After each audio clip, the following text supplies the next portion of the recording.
Let me make sure the coughing has gotten through there. Okay, coughing gone, coughing gone. Excellent connection, it says. Sweet. All right, we're going to go live in 3, 2. I'm clicking the button. It says going live. Waiting on YouTube. YouTube says we're live. Welcome, everybody, to Aftermatch Wrestling Predicts WWE Hell in a Cell 2020. I'm here with the Cleaver Colin Andrew. How's it going? It's good, man. It's good. It's good. How's it All going right. with you? It's all right. It's all right. It's good and or all right. We're gonna get into this because we like to do predictions around here as fast as fucking possible, and we only have like a handful of matches, literally. So let's start with the top. Let's start with the WWE Championship. Drew McIntyre is facing Randy Orton. Like more than half of these matches are inside Hell in a Cell. I don't know if that's good or bad. I don't know if that helps the pay-per-view or diminishes like the credibility of the cell. But I'm gonna throw it to you first. Orton or McIntyre retaining? Well, to answer your question, it loses credibility for the cell because I don't really care about Heck in a Milk Crate anymore because ever since they switched it to the damn red cage, man, it just looks like a big-ass Dairyman's milk crate. And I hate it. But Orton versus McIntyre. So Orton has gotten defeated the last 2 times. He's going for number 14 for the championship. Drew McIntyre is on fire, if you think about it. He's had a decent run with that title since he won it at Mania in front of nobody. But Randy, I think Randy is going to pick up the victory. I really do. For some strange reason, it might just be a fluke night. It could be a real short reign. I don't know because we'll get something down the road. But anyways, I'll get there when we get there. But I'm going Randy Orton on this one. I agree with you, but I call shenanigans. I mean, Hell in a Cell was built for shenanigans because they build it up all week or all month as being this cage that's gonna unlock them with each other and no one else. No one can. It never fucking does. Seen anyone can get in anytime they want. They can get out. They can climb the son of a bitch and go through the top. Like this is all just smokescreen. And Orton wouldn't be going for a third time. They would have dropped this already if he wasn't intended to get this title with whatever means possible. And finally, he's going to figure out whatever those means need to be to beat McIntyre, and he's going to do so and become tied with Triple H at 14. And hopefully, over the next year or so, before he gets too old to do this again, we'll see him get a few more.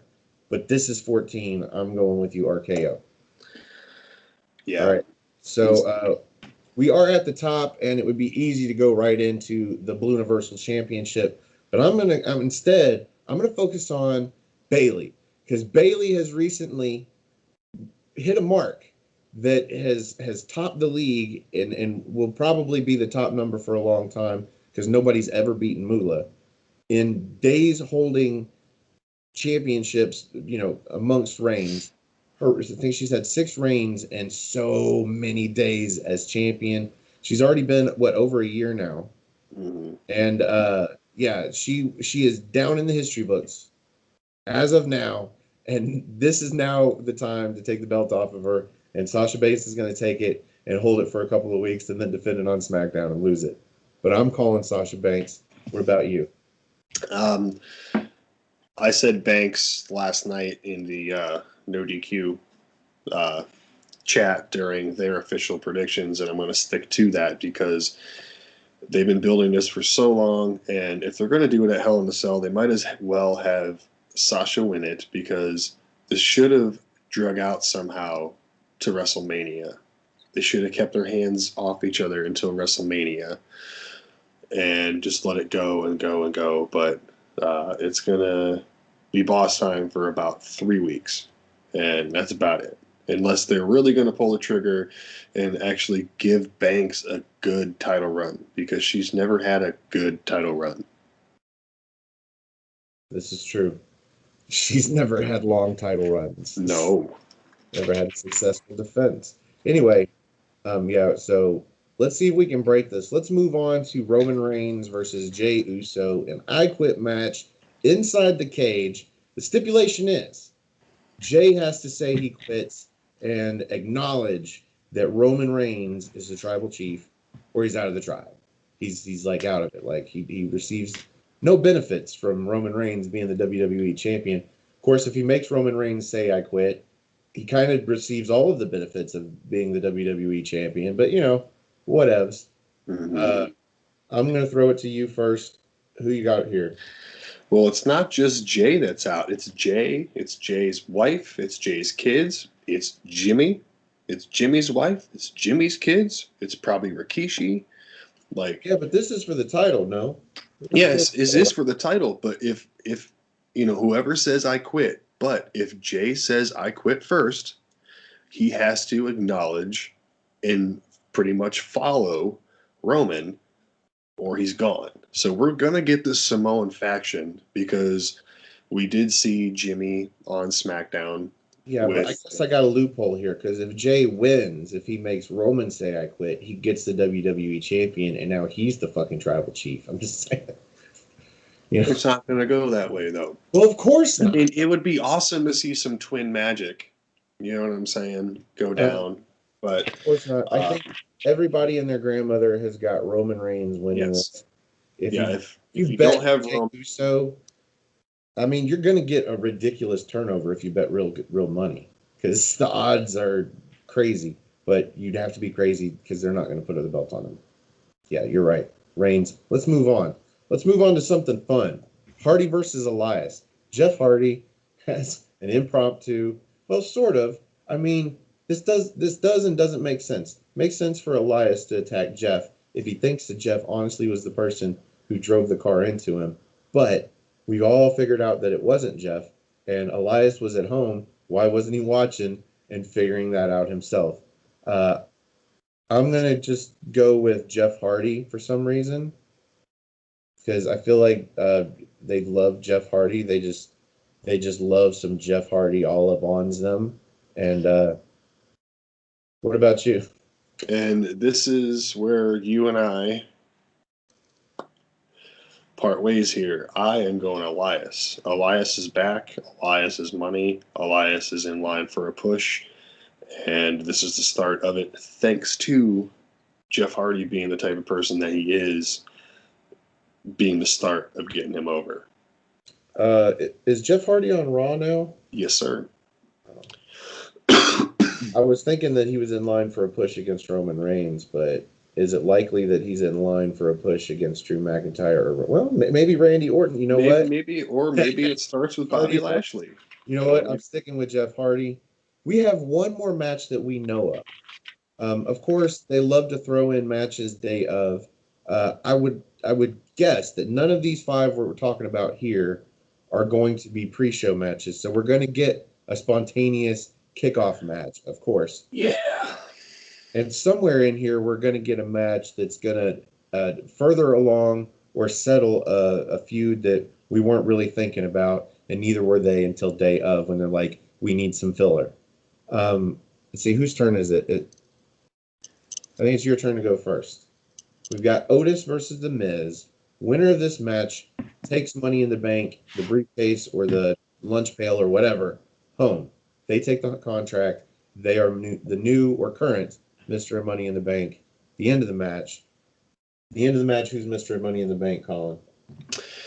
Well, if this Money in the Bank match happens before Orton versus McIntyre, whoever wins this match better cash in. But I'm going the Miz to pick up the win and then cash in on Orton again and pick up his title. So that's why I kind of said earlier it might be like a short reign or something. It might be, cool. You got it for a couple minutes. You're acknowledged as a 14th time champion. Now you're tied. Sneaks up behind him, hits him with a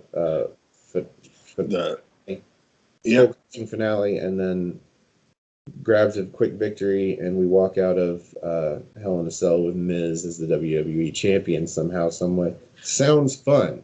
Sounds really And fun. then we can eventually get Morrison in picture against Miz. So, are you calling for Otis or not? I'm sorry, Drew McIntyre versus Randy Orton to be the final main event match of the night? No, I honestly think if Roman's on the card, Roman needs to be honestly especially this kind of storyline that they're kind of doing with the stipulation. I think that Roman versus Jay is going to close out the show. I I think know that I know the WWE Championship really should be, but I think under normal circumstances, you're absolutely right. Under these circumstances and what you're predicting, which I think is a good enough reason. Actually, it's a better reason than I have for the WWE Championship match to close. So I just think if Drew McIntyre is going to lose to Orton via shenanigans, that kind of whatever they're going to do has got to be something big, and it's got to be big enough to close the show with to leave you hanging for Raw. That's just my thoughts. And I'm going to go WWE Championship match, Orton versus McIntyre, to close the show. I just think there's it, and if you're right, if Miz wins and Miz cashes in at after McIntyre versus Orton on Orton, then that would be an even bigger reason for that match to close the show. So that's my pick.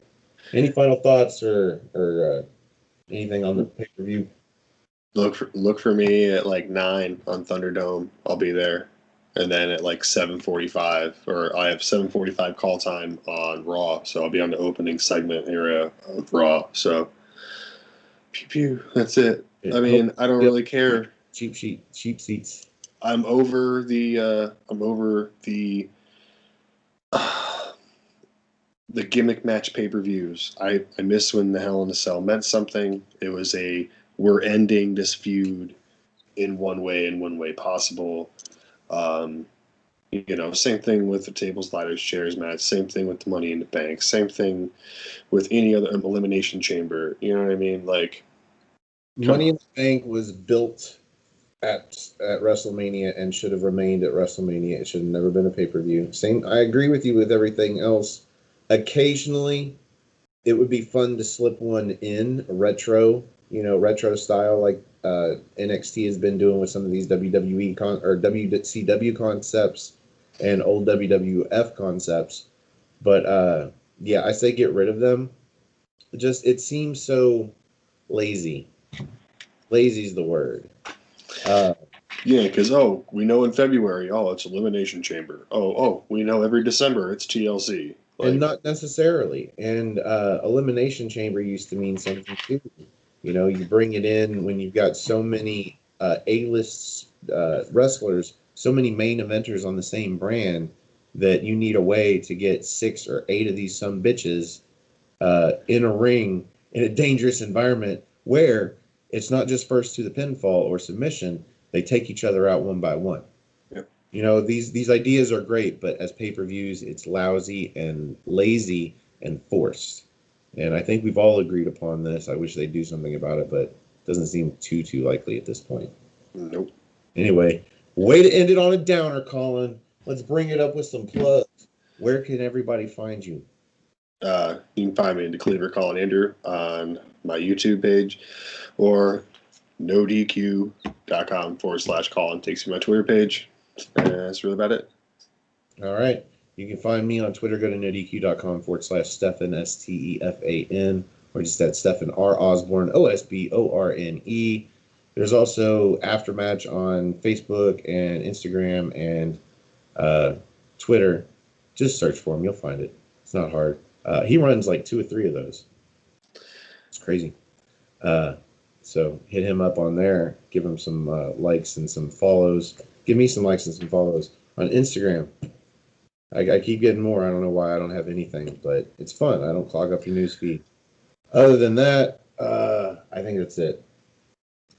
This was, how fast was this? 15 minutes. Woot woot. Thanks for joining us, and we'll see you next time. Later. All right.